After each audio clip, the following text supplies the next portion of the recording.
Two little mice fell in a bucket of cream. The first mouse quickly gave up and drowned. The second mouse wouldn't quit. He struggled so hard that eventually he churned that cream into butter and crawled out. Gentlemen, as of this moment, I am that second mouse.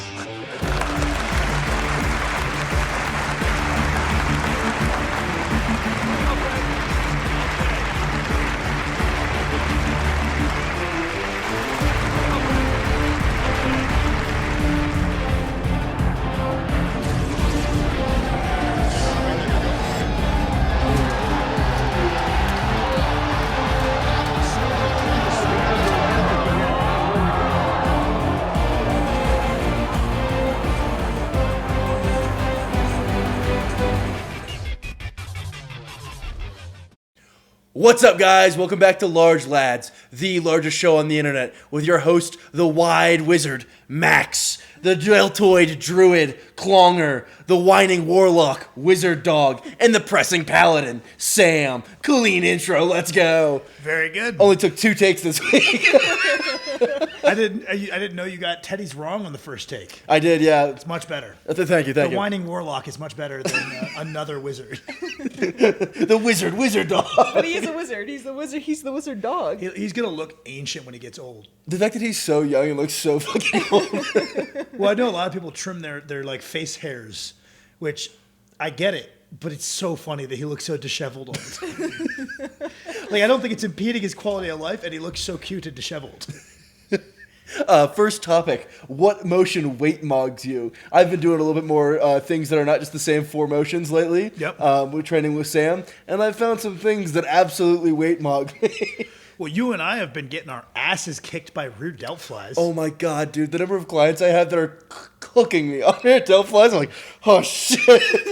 This might be a weakness. Plain old dumbbell rear delt flies are whooping our ass. Yeah, we're not very good at them at all. Yeah, that's been an interesting one because like I can at first I was just coping. I was like, everybody else is doing these as a compound. Yeah, they're cheating them. I couldn't cheat them much heavier. Fuck. I'm also trying to cheat them, but I'm losing. Well, I'm a vocal advocate for sometimes using a little bit of torso sway to even out the resistance curve a little bit. Yeah, that'd be a very reasonable thing to do on dumbbell rows. You've been spamming wrist training, right? Yeah. I think it's your way to secretly get more training. It gives me something. I was just telling someone at the gym today. It's just like, it's something that's so low in terms of like holistic fatigue that I can kind of just scratch that itch in my brain. Your constant desire for a 2 a day. I just want to count reps. It's all I want to do. And I want to PR my counted reps. So I found something that I can do, like sometimes on my rest day, I can count like supinations with a stick. And then I can do more than last time, which means I'm better than last time, which means I'm better than people who aren't getting better. Well, you're definitely beating me on wrist curls handily, right? Oh my God. Wrist extensions? Whew. Weight mogged me. I won't even say publicly.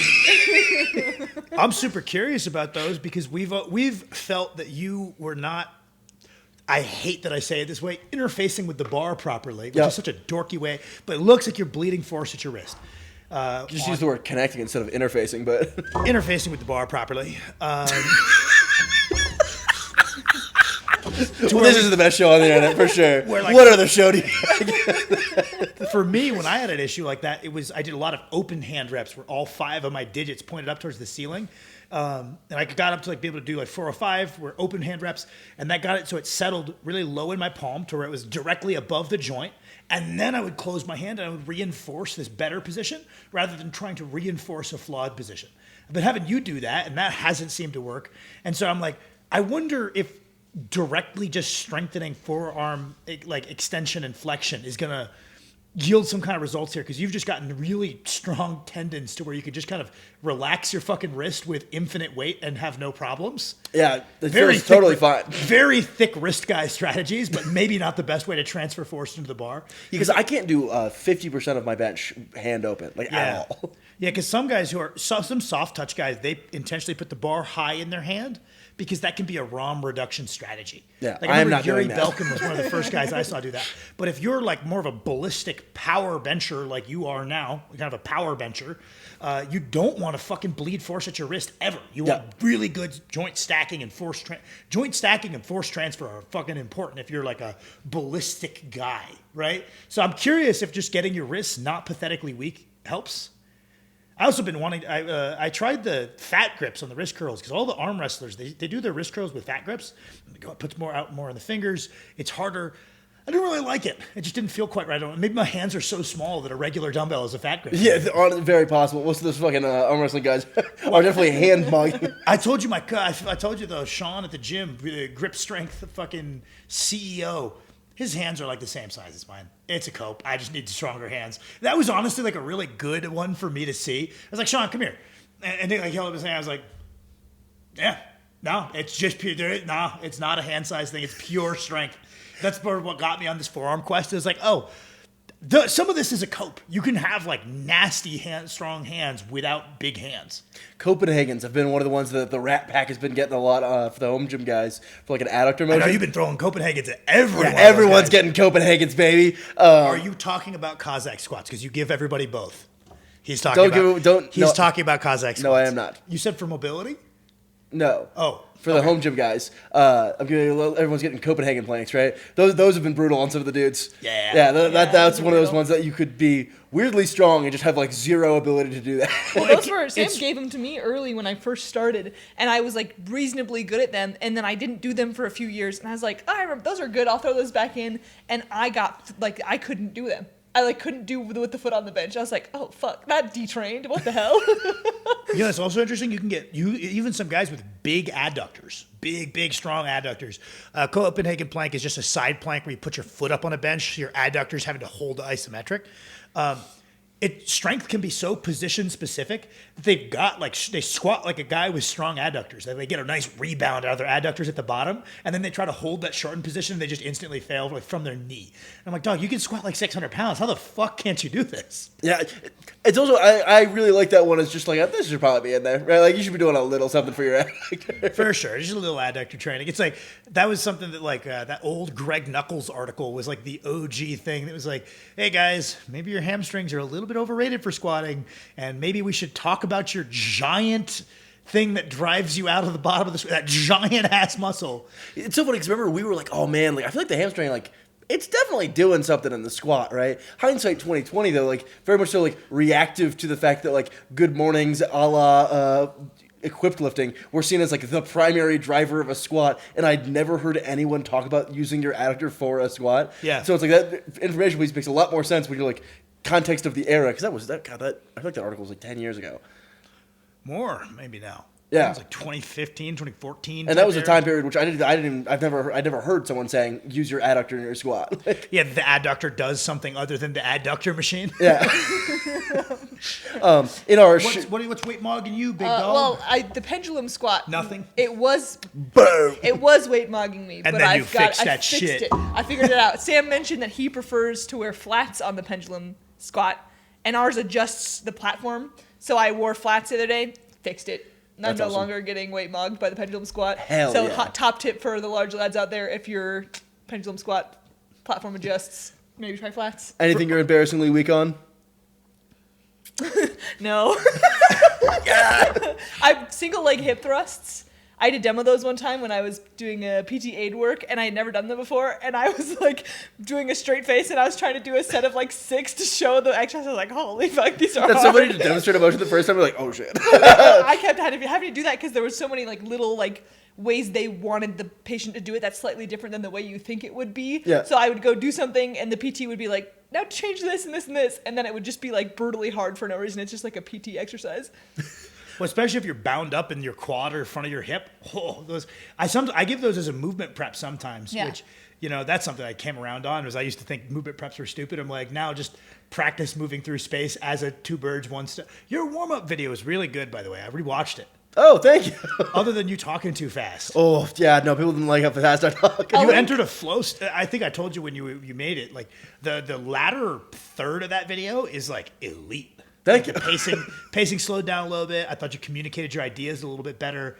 And I was like, damn, it was actually good. Yeah, you definitely helped the quality of that video. Because remember you walked in and you're like, Max, are you trying to do this all in one take? And I was like, yeah.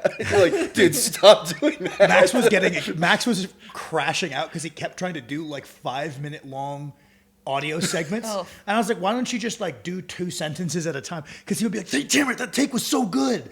And I was like, why don't you just do, why are you sectioning this out into like 3-minute monologues? Yeah, I was doing a page of my script at a time. And then he'd get to the end and flub a word, be like, fuck!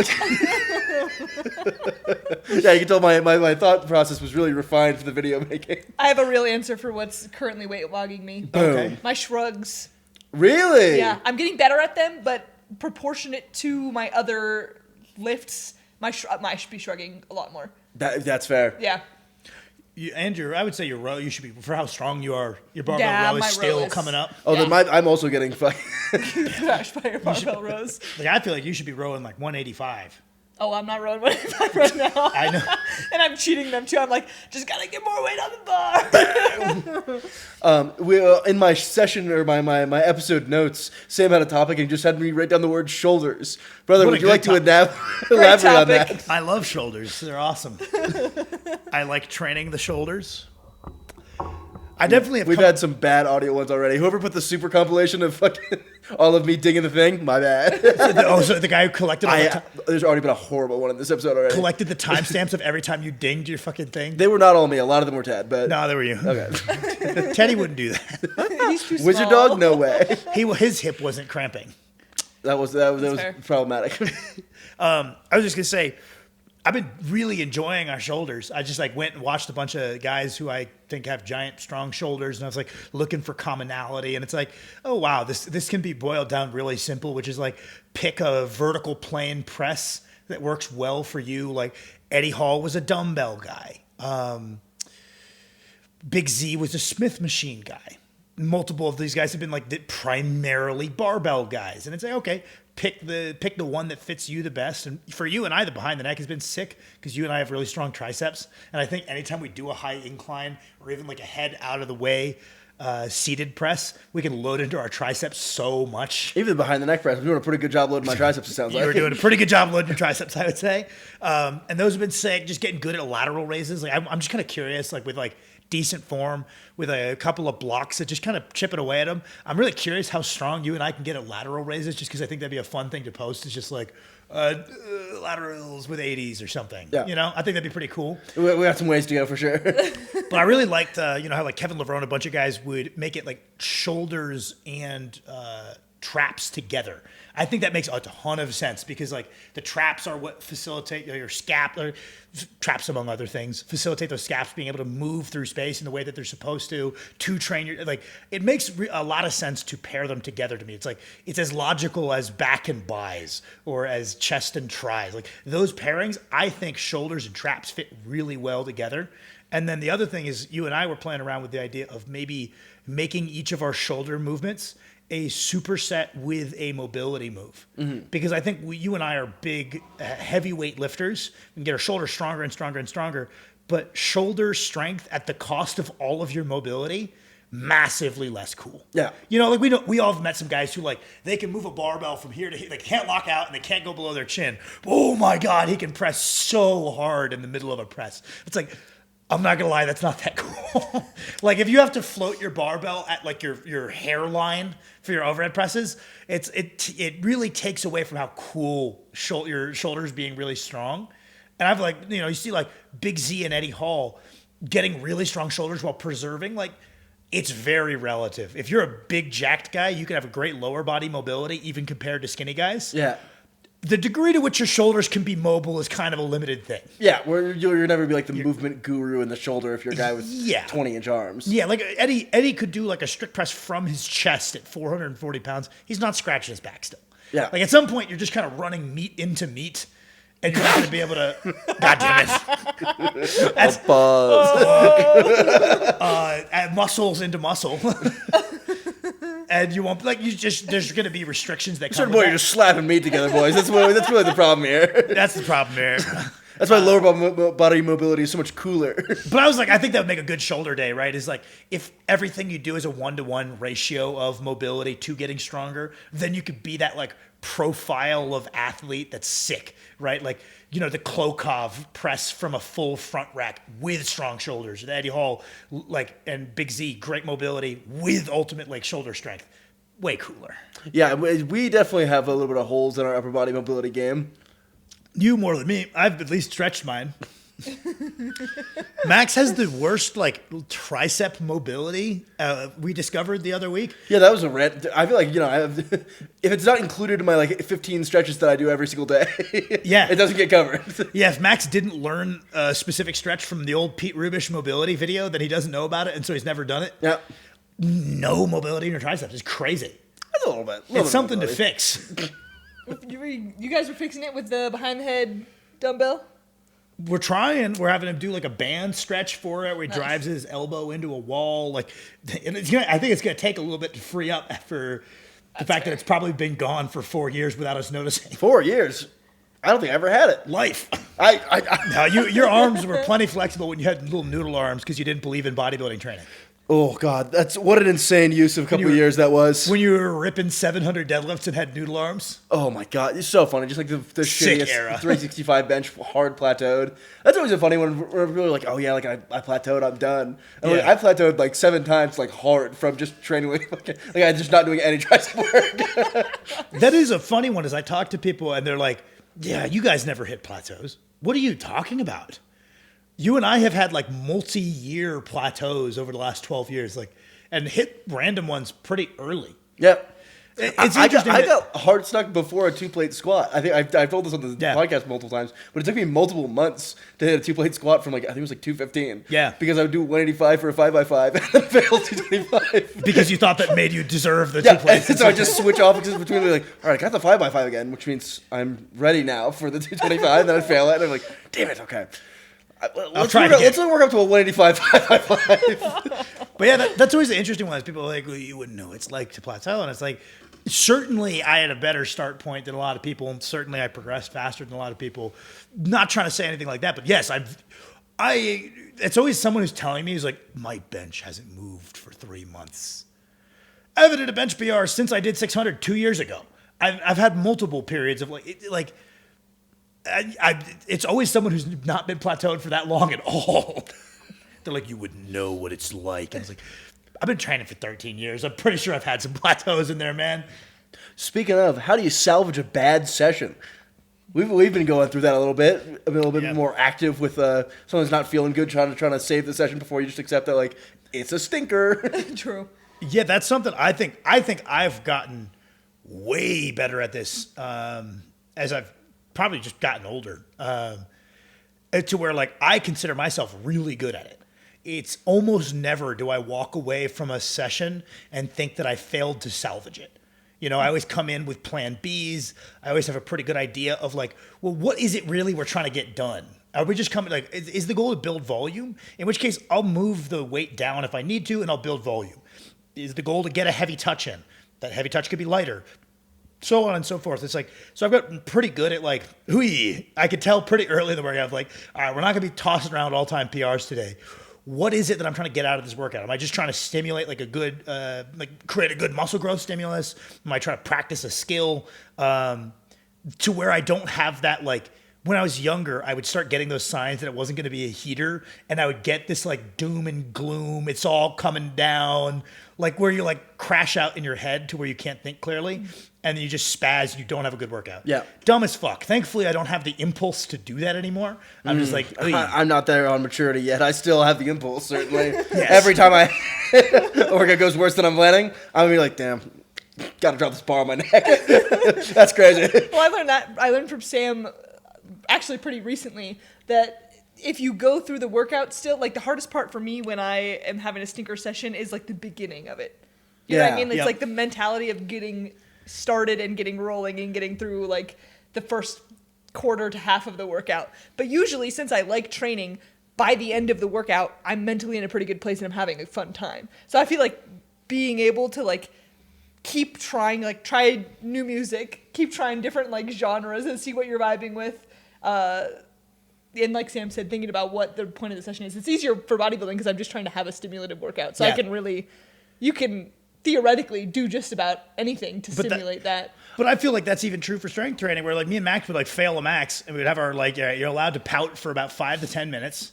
And then you're supposed to go hit your ISOs. Like we're starting hypertrophy now. Yeah. And it's like, I can walk away with this with some kind of win where it's like, maybe my bench didn't go today. Yeah. Maybe I'm like, fuck. Maybe even tweak my pec a little bit. Yeah. And I'm going to crash out for a little bit and be like, come back and I'm going to cook my triceps. Yeah. Was cooking your triceps part of the peaking workout? Not necessarily, but I'm going to get a win out of it. And it's like you said, the more fatigued you are, the more your life stressors are high, the more you have to push that rock up a hill for a while before you get to the downhill part. Yeah. But once you get going, it's easy to keep training. It's easy to keep training too much and overdo it and then fuck up the next day. Like Max had to leave early to go get his girlfriend the other day, and I was like, I'm gonna go do a bunch of exercise. I did like 5 extra exercises. So it's like the next day I was like, what the fuck did I do that? But once that ball is my God, I'm getting so far ahead of him. Dude, I'm like, you're picking up your girlfriend? I was doing like I'm leaving you in the fucking dust. Dude, I was doing like super heavy concentration hammer curls, and I was like, Max is never gonna fucking catch me. I'm getting in bonus work. And then I woke up the next day for Big Saturday, and I slept like shit because I was like way too jacked up from that workout. And I was like, why the fuck did I do that? But once that ball's rolling downhill, that's just easy. One of the biggest things also for me is just to really, really try and force myself to think that every single part of this workout is an entirely separate entity of being like, my bench work went bad. Mm-hmm. Cool. Let's see how this next thing goes. Because sometimes I'll imagine it as this is all rolling downhill. That one sucks, so this one's probably gonna suck too. Yeah. And just be because especially when it's because I can do a very good job of separating main work accessories, right? If I have a bad main work, I'm like, man, I better make this fucking accessory workout go well, because then the sort of session's just kind of fine, right? Yeah. So often I'll just be like, damn, deadlift went ass. This fucking workout is over. Yeah. And so I'll be like, all right, might as well kill abs, because then at least I could leave with the little check mark. Main goal might have been an X, but I got 2 cool little check marks in abs and hamstrings. Yeah. Yeah, I don't know. That's something I think that's a big appeal of lifting to me, is that it's so numerical. He's like, I love the idea of just securing do something you've never done before, even if you have to cheese it by doing something that you've never even tried before. Walk away with something you've never done. Walk away with a little win, or walk away with an incremental progression. And numbers make it really easy to see that. But more importantly, back to shoulders. Yep, the main topic of the episode. Yeah, so back to shoulders. The other thing I noticed when I was doing my shoulders and I was working on that 500 behind the neck jerk is I almost backed off my shoulder training, because I was like, if my shoulders are too strong, I'm going to be really inclined to try to press this out, because it's not a weight that I can't press out. And I'd rather do it clean. And that ended up being a mistake. Damn, that seltzer water is hitting. Oh, shit. The world is spitting. Karsten spiked my seltzer water. Put something in there. Sam finally reveals how he really feels about Mitch Hooper. That'd be a good episode. And so, but what I found is no, if you push your shoulder training really hard and you don't do the proportionate mobility, you'll get worse as a overhead with leg drive athlete. But stronger shoulders is never a bad thing. So I just, but towards the tail end, I started doubling down on just plain old shoulder training and made sure that I didn't let I'll stretch as much as I need to make sure my mobility doesn't buckle at all. And I was just better for it. Because I was like, how does this relate to overhead with leg drive?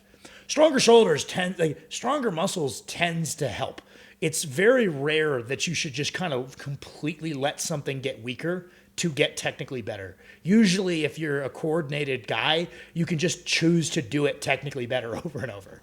We got to get me a different chair. Every time I move, this thing sounds dying beneath me. That is a loud chair. Fuck, dude. It's just because you can hear it in the mic stand extra. Just well, we're running out of chairs, boys, because... we did have another chair, and Max fucking sat on it and folded it up. There's a reason none of these chairs match the table. Extra funny because I just leaned back a little bit and just I could just feel the metal warping beneath me. And I was like, damn, that sucks. I'm gonna get impaled on the fucking leg of this chair.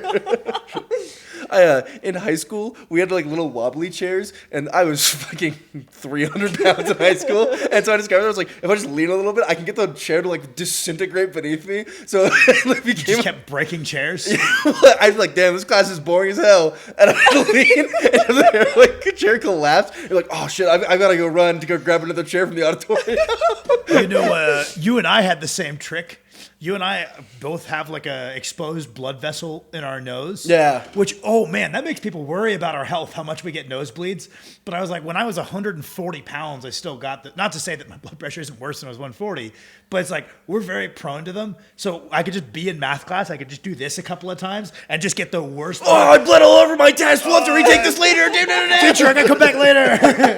Or just like if I was bored, I would just be like, and I'd be like, oh, look at this. Right? It's so I just crazy. go walk around the hallways for If I just 20 go minutes. like this, I will just start like pouring blood out my nose. Yeah. I think we should get those cauterized at some point once we're I rich. think it's really good for when I hop on steroids. I'll bloodlet to lower my blood. You Just don't quick, have like, to. You don't have to. You don't never have to donate blood. You just have to. you just go over the bathroom sink, push my nose over the side. We'll drive the Hellcat to get mine cauterized. I'm tired of breathing. I'm so tired of. Man, when I was younger, I was like, it's badass. Yeah. I just squat till my nose bled. Now I'm just like, man, the old people think I'm a fucking freak. It's also just like it's not. It's And not in a cool way. Freak is usually in a cool way. Freak, parentheses, bad way. freak bad. It's also it's much less an aura moment of like just blood all over the platform. Let me go grab wet wipes so as I need to be sanitary. Yeah, I need to. Sorry, guys, you can watch me like crawl around on my knees cleaning this up. Hyper masculine is me trying to like get it out of the fucking logo on our gym floor. I felt like a real dickhead when we did that Big Saturday because then my low back was all pumped up. And I was like, lying there, I was like, Kirsten, can you go fucking clean that up? Kirsten, please. Glong, please. Big squats are so cool. That's always funny. I always know I'm in like a turbo grumpy mood because Sam will start putting my plates away for me. See? Yeah, I'm like, oh, this guy's going to be a fucking menace. Dang, that was the worst sound yet. Jesus. This is maybe the worst audio quality. What are you doing? What is I don't know what's hitting. You blame it on Teddy again? Yeah, Teddy. Teddy, what are you doing down there? Ding, ding, ding, ding, ding. For entertainment purposes, what strength sport do you want to see? So this You is, don't have to participate, but the idea Max is like is phrasing this question really poorly, but if any activity was like made into a competition and it was going to be taken like really far, you're like curious, how far can people take lateral raises? How far can people take like whatever? Do you have anything you would want to see? I was just talking to one of my friends / clients at the gym today, and she loves the hack squat. So she was joking about she's going to do a powerlifting comp later in the year, and she's like, what if they had hack squat? hack squat bench That would deadlift. be awesome. squat, bench I was deadlift. like, that's fair. That would be pretty awesome. I'll try to think of mine. I'm trying to think. What did you have one in mind when you wrote this Yeah, question? I got two. Max weighted pistol squat. I would be fascinated to see what someone could do. Yes, that'd be cool. Like if it was contested, Any of the motions that's like the old Eric Bugenhagen, just like in his garage, depressed. All of those motions, I would love to see as a strength like sport. what is the Like, human limit? Yeah, like because he was picking like motions that he could do every 2 days and max out for the rage. Yeah. And I'm so curious, like if that was instead of strongman and powerlifting and weightlifting, we were all just doing this stupid thing. How far it could be taken? What could we do doing? What if we did head harness, cable neck curl? Dude, you know someone's putting up like there's someone out there that's probably not a strength athlete. I like this pick. This is I a like fun this, idea, 'cause then like you a would bunch have, of like, plates. You put a bunch of plates on the ground, and it's just a max Yeah. pick. And then people would have giant necks. That'd be so cool. Whoever is the most gifted in that, we will never know, which sucks, you know? Yeah. There's someone out there. It's Hear Sam. that? Giant necks are cool. The other one is plate throw. It's really a combination of my two sports, shot put and lift weights. Nice. Just throw a 45. I'd be so curious. How Everyone- far it could go? Dude, Yeah. I just want to get stupid impressive with that. I want to throw every time I pick up a change plate. I'm like, it would Exactly. be See, so cool. it would be to it'd throw be a this. multi-sport. So it'd be like your total Yeah. is 2.5, 5, 2.5 10, 25, 45. That's so so awesome. it's like, oh yeah, this guy's a real 5 specialist. Hey, such maybe a good this will be idea. our challenge segment. That's so funny. I've had this idea forever. I was like, we should just go chuck plates in the yard. The field behind our house, just Yeah. go chuck some plates. Yeah. Maybe. We've got a tape measure, right? We do. We've got... We got the shot put one, right? I also think it would greatly increase my chances to have like the variety of weights. What if you tore your bicep? No chance. You go for a 0% You go for a chance. spin on the 45. I just come over. You're like, I'm like, oh no. His natty career's over. This is sort of unrelated, but I think it's friggin' awesome that they added squats to street lifting. Yeah, no, that was a great choice. That makes it like, not that street lifting's not cool, but that made it like, that's super cool. Now it's like whole body. Before it's upper body. God damn It's it, I just just hit the upper fucking thing with my hand. All right. Guys, drop a dumbass in the comments. El Bozo Max in comments, boys. Street lifting is cool, but now that it's a whole body contest, Yeah. way cooler. You would really like street lifting. They should have I think. added I would, max yeah. pistol squat. That's true. They could have. SSB max pistol squat? Yeah. That'd be awesome. That is a so dangerous. That is a weighted body weight motion. Yeah. If a squat is, so is that. I'm trying to think if there's anything. I want to see like big guys. It is a competition, but very few big guys other than Smaev have done a lot of like heavy pull-ups. Yeah. I want to see like big mass monster pull-ups. That's what I want. Like, cause it's like, there's been one guy, it was fucking badass when he did it. I want to see like 20 of those guys. I want to see like 20 giant roided up freak guys doing super heavy chins. I'd be super curious if street lifting had been the thing that had been around for 30 years, or like that was the thing in the Olympics. Like, what would we be getting Where up would to? we be at? Because I assume you'd be getting some fucking nasty, like guy squatting 900. Yeah. And then Because we've been doing some neutral chin ups ourselves, just trying to get those up a little bit. Yeah. And man, I'm really finding that like, I'm finding that at least relative to our training history, the lats are already there pretty good style. And so much of like, I guess the difference between me and a guy with a really, really nasty, like weighted chin up is so much of it is just like brachialis and brachioradialis, just closing out like end range elbow close strength is like, cause like I thought I'm like, oh, those guys, their lats must be stronger than mine by a lot. It's like, it feels to me, maybe it's partially just my mobility restrictions, that it's like, wow, okay, I can feel the area that's the difference between you and me. And it's a lot in the arms. They're a lot stronger in the arms than I thought. And so that I've been doing a little bit of extra hammer curls to get that out. dude, oh my God, I feel like my arms have never been more sore than 5 straight sets of chin ups. Yeah. It's been cooking the biceps. I also never trained my biceps. That's we've got more topics, but that's something you and I have talked about a bunch of times is like, there seems to be a phenomenon, right? Where you're like, strong man, right? You don't want to tear your bicep. So people say, well, what do you do to avoid tearing your bicep? You should train your biceps and get your tendons stronger. But the guys with the strongest biceps tend to tear them the most often. Yeah. Because something will shift or they'll go to pick up an odd object and they know they're really strong in their biceps. And so they'll end up in a position in space that loads their bicep with a weight that it should not be doing. And some of the time, the guys who never tear their biceps are the guys who do, like, 'cause it used to be always say, like, load your biceps, get the tendon stronger, get the tendon stronger. And it's like, you can't get your tendon much stronger than Pavlo got his, Pavlo Nekonechny. Yeah.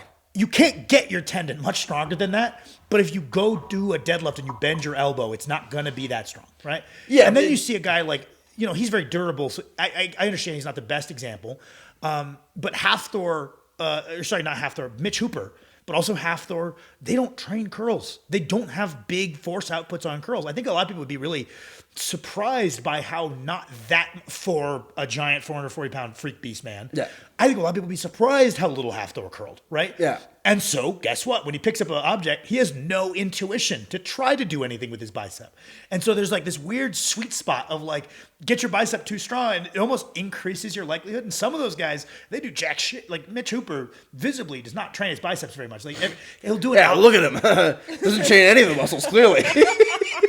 Every offseason, he'll be like, I'm going to, try to get more jacked. He'll do some like BFR biceps. But you can tell it drops out the second, the workload gets high again. And it's like, I'd be surprised if that guy popped his bicep almost because he's not going to intuit to like load into it.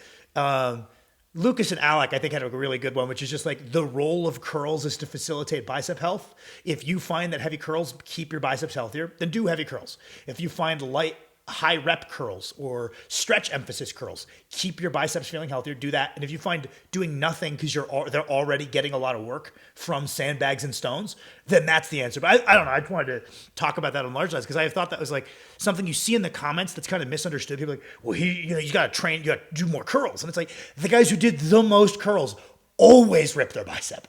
Like Pavlo was gonna tear his bicep. Derek Poundstone was gonna rip his bicep. Those guys almost seem to be at elevated risk on some level. Yeah.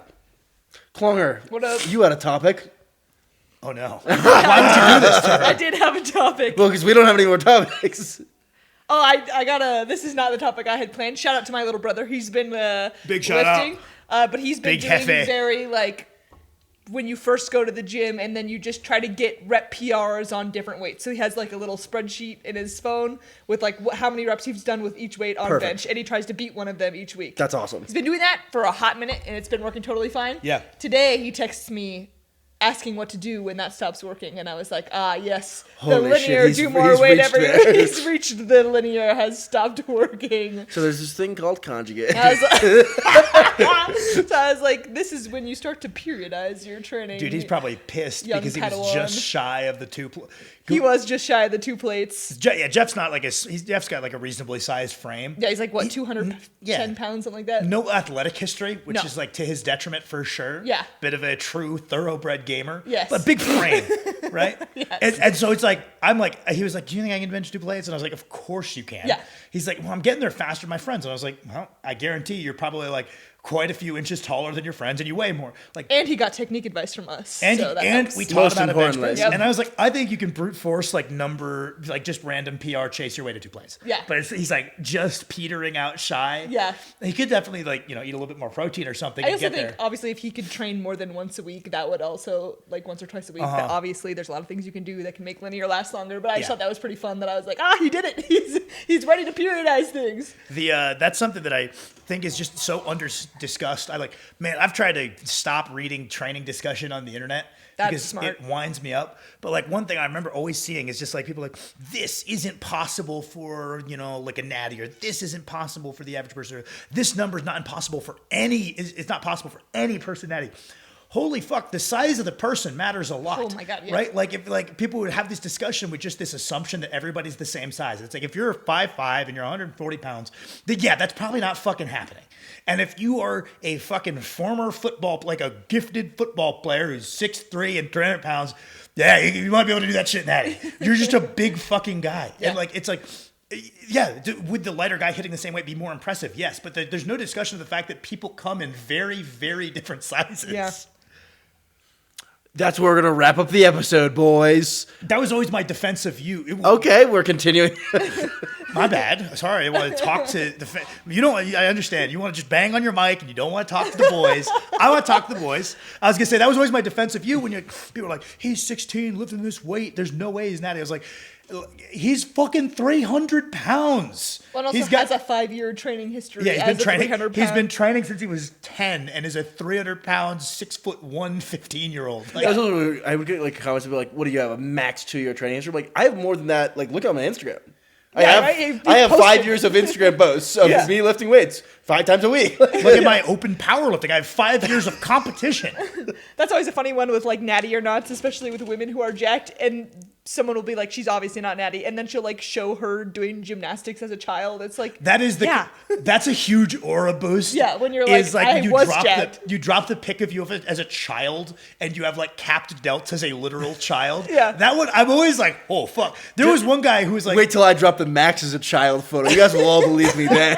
there was one guy who was like, this guy I think was fibbing. I think he was doing I don't think he wasn't like doing a fake natty thing. He was doing a retroactively change when you hopped on dastardly play. Okay. We know a lot of guys who do that. Yep. Where they're like, they hopped on 8 years ago. They're like, it was 2 years ago. I was like, I don't know. But this guy, I remember I had one of my peers be like, "Oh yeah, I probably can't do Raw Nationals with you. I'm planning on hopping on soon." And I was like, "So you're on Soon. now?" Yes. you dickhead. He was Just so say that. obvious. It was so obvious based on his training. He's like, soon I'm going to. It's like, oh, this is still a lie, man. You can't do this shit. It's good that you're not competing and cheating. But also, just tell me it's fine. Soon I'm going to be doing One it. of these days I'll get around to Once the ordering. results are good enough to admit it, then I will have hopped on potentially. But this guy, like, I think he was goalpost moving, and then he dropped a picture of him when he was 17, and I was like, oh, holy fuck. That is like primo age, like grade A genetics. Maybe he's true to the truth. Holy fuck. I wish I could remember the name of the lady that this was. I showed her to you. She's also a power lifter. So I saw that and I was like, okay, well, what federation does she compete in? USAPL, IPF. I was like, fucking what? And so then I like scrolled back and then she had the like childhood video of her doing gymnastics and having cap delts and like jacked. I was like, okay, that's Fair enough. The most fascinating people to me are the people who have like the crazy physique and then aren't even that strong. Yeah, Like they've got the perfect real muscle. show muscle. Yeah. Yeah, real show. Like there are people make fun of it. There are show muscle guys. There are some people who are so jacked and just don't output that much. It's not that. Well, they just don't have the skill of the best. No, this guy's not that fucking strong. He does nothing but push-ups. It doesn't even do that many push-ups in one set, and looks diesel as fuck. And it's like those people crack me up too because I'm like, damn, and some of them are into really big into powerlifting, and I'm like, you might want to try bodybuilding. It's also crazy when somebody's just naturally jacked and they can't jump. Also, How is that possible? also an interesting phenomenon. Like you have like split quads, just use them. Like just fucking guy with quads hanging over his kneecap and just barely moves. come on. Up. All right, thank you guys so much for tuning in. If you want to see more of this awesome show, check out the Patreon for Larger Lads. I guarantee the episode this week will be better than this one. This was fine, bro.